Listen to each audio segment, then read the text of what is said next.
Salut, c'est Romain du podcast Parlons Design et dans cet épisode on va parler de l'iPhone XR. On va faire une petite review côté design et le choix en fait du rapport expérience utilisateur prix. Donc pour commencer, je vais un petit peu t'expliquer si jamais t'as raté les dernières sorties d'Apple.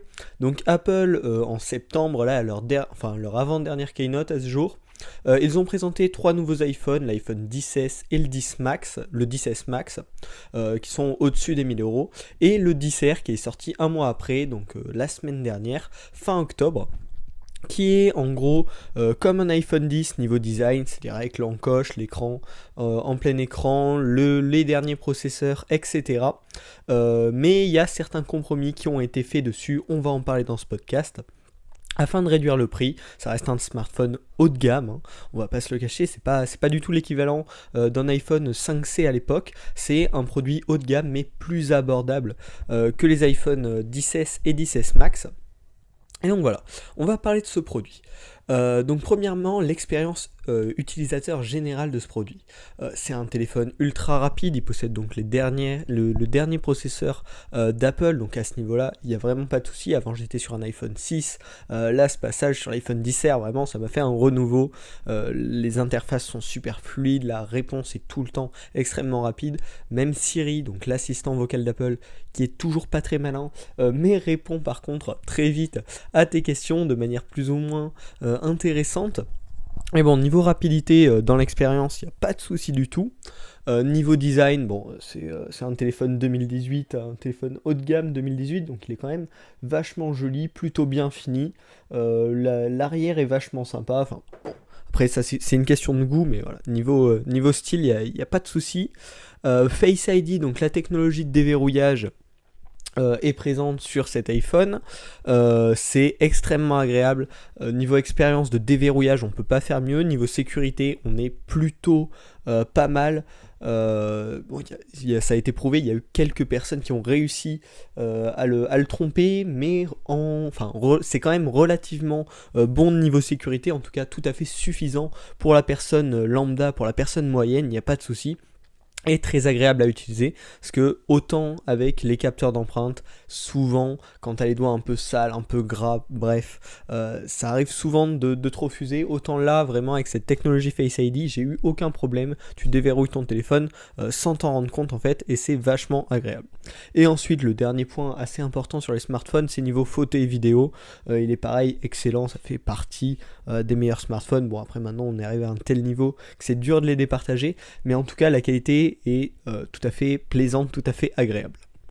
Bon, là on a parlé des points de vue, voilà, du point de vue tout à fait positif, et désormais on va parler de ce qui a fait un petit peu débat, ce qui a pu décevoir, mais qui sont peut-être finalement des choix assez intelligents. Donc le premier point qui a vraiment fait beaucoup parler, c'est l'écran. Donc c'est pas un écran Full HD, c'est pas un écran OLED, c'est uniquement un écran classique, on va dire, qu'ils ont appelé Liquid Retina, ce qui ne veut rien dire, mais qui est une définition un petit peu plus basse que la Full HD, sauf qu'en l'occurrence, pour un accro aux stats, ça pose problème. Voilà, tu veux t'acheter un téléphone cher, tu veux du Full HD, mais à l'œil, pour l'utilisateur classique, c'est absolument imperceptible. J'ai essayé un peu de mater en m'approchant de près, etc. Enfin, voilà, la qualité est tout à fait excellente. Statistiquement, elle est pas ouf. Réellement, elle est pas ouf, mais c'est amplement suffisant pour cette taille d'appareil et pour l'utilisation normale d'un utilisateur. C'est vraiment pas un souci, en tout cas directement, et en plus ça apporte un bonus assez intéressant malgré tout, c'est qu'un écran avec moins de pixels, c'est donc forcément un écran qui consomme moins de batterie, et pour le coup, l'iPhone XR a une très bonne durée de vie de batterie, c'est-à-dire en tout cas, d'après mes tests, après donc environ une semaine d'utilisation, elle tient très largement une journée, j'ai pas de souci à ce point-là. Et je me dis que l'utilisateur normal, comme moi d'ailleurs, préfère peut-être avoir un écran un petit peu plus mauvais statistiquement, mais duquel il ne va même pas se rendre compte tant qu'on ne lui dit pas, mais une batterie plus longue. qui dure mieux. Donc finalement, c'est peut-être un très bon choix de la part d'Apple, malgré les critiques des accros statistiques. De même, à cause de cet écran qui n'est pas OLED, les bords sont légèrement plus épais que sur les iPhone 10, 10S et 10S Max. Peut-être que si je venais d'un iPhone 10 ou un 10S, je trouverais ça gênant. Venant d'un iPhone 6, je suis très content. Les bords sont quand même relativement faibles. Donc ça me paraît pas vraiment être un souci. Et finalement, cet écran, donc qui coûte moins cher, qui est un petit peu moins bon, qui consomme un petit peu moins d'énergie, est peut-être finalement un très bon choix rapport expérience utilisateur prix de l'appareil. Et donc voilà, c'est dans ce point-là que j'aimerais qu'on fasse le lien entre le design web, voilà, tout ça, et le design d'appareil physique, donc ici de l'iPhone XR. Ensuite, on va passer au second point qui peut faire débat, mais en tout cas au second point qui est moins bon sur cet iPhone XR que sur un iPhone XS, c'est le double capteur photo. Il y a un simple capteur photo, donc pas le deuxième capteur qui est en x2. Et ça peut être vu comme un point négatif, parce que par exemple actuellement sur les iPhone 10S, 10, etc., le mode portrait, donc qui génère un flou d'arrière-plan, se sert de cette double caméra pour déterminer la profondeur et appliquer un flou. Ici sur cet iPhone XR, c'est uniquement via l'intelligence artificielle. Alors il faudrait faire des tests un peu poussés en faisant des photos en mode portrait avec les deux téléphones, mais les résultats semblent équivalent en tout cas au mode portrait de l'iPhone XS. Donc l'intelligence artificielle arrive à produire de très bons résultats. Le souci étant juste que ça ne marche pas du coup avec des personnages non humains ou des objets, alors qu'avec un double capteur, ils arrivent à créer ce flou sur des objets, mais c'est pas vraiment gênant, voilà. Dans l'idée du mode portrait, c'est pas le but. Et puis bon, il y a malgré tout la perte du zoom x2 sur cet iPhone XR, vu qu'il n'y a pas de deuxième objectif. Ça peut être indispensable pour certaines personnes, ça peut être sympa, c'est vrai. Après tout, pour l'utilisateur moyen, encore une fois, à qui s'adresse cet iPhone XR, c'est absolument pas indispensable. Et pareil, encore une fois, si ça fait baisser le prix par rapport à l'appareil le plus cher, l'iPhone XS, c'est sûrement un bon choix de la part d'Apple. En tout cas, personnellement, ça ne me paraît pas handicapant. Ensuite, on va passer à encore un point qui fait mal aux accros aux stats, c'est les 1 Go de RAM en moins par rapport à l'iPhone XS. Donc voilà, statistiquement, ouais, c'est moins beau. Mais pareil, ce qui compte au final, c'est l'expérience utilisateur. Qu'est-ce que va voir l'utilisateur? C'est comme sur votre site, tout le monde s'en fout du langage que vous utilisez. Ce qu'il veut, c'est que ça fonctionne. Et en tout cas, comme je vous l'ai dit en début de vidéo, au niveau rapidité d'exécution, il n'y a aucun souci. Pas de problème de lenteur, etc. Ça peut arriver avec le temps. On verra ça sur le long terme. Mais en tout cas, dans l'utilisation immédiate, ces 1 Go de RAM en moins sont pas gênants. Pareil, encore une fois, le fait que l'écran soit moins bon permet aussi de demander moins de ressources derrière à l'appareil en général. Et donc peut-être que ces 1 Go de RAM, finalement, ne jouent pas du tout sur la rapidité de l'appareil à cause de cela. Enfin, on va passer à un autre point qu'on a abordé récemment, c'est 3D Touch, Force Touch, on en a parlé dans un précédent podcast, qui n'est pas présent sur cet iPhone XR.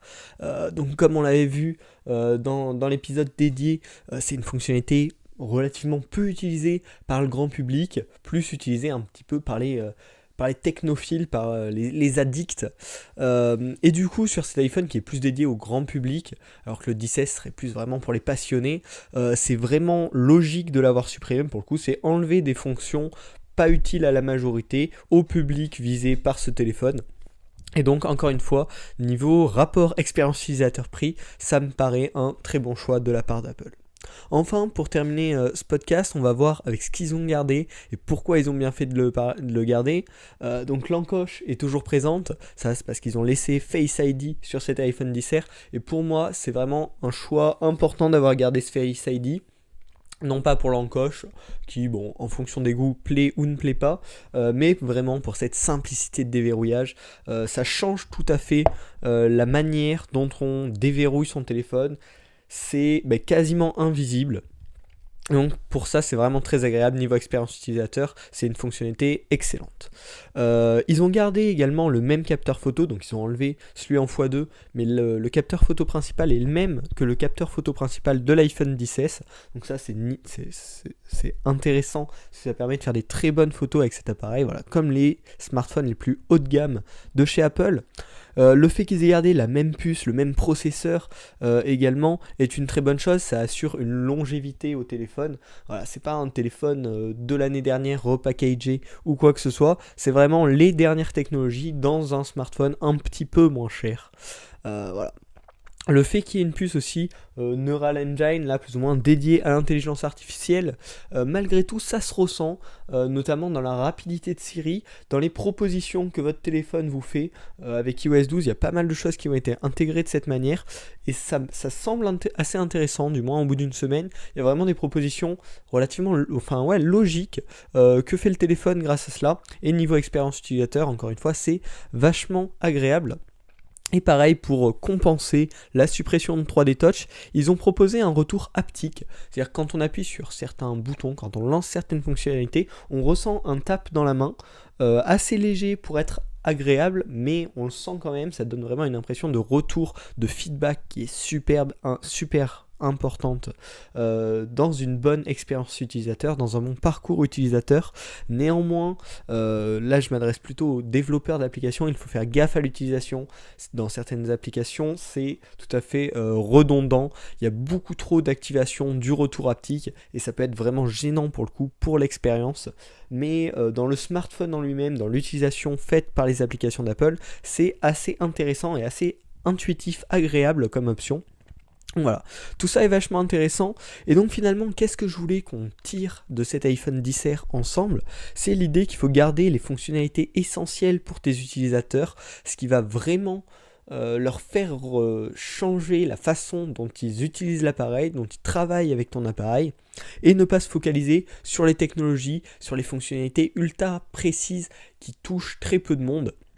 Voilà. Là dans ce cas-là, Apple a fait le choix de faire un produit ultra haut de gamme dans la téléphonie avec tout ce qu'ils peuvent proposer de meilleur, et de faire un smartphone plus grand public, cher malgré tout, haut de gamme, avec l'essentiel pour le grand public en fait.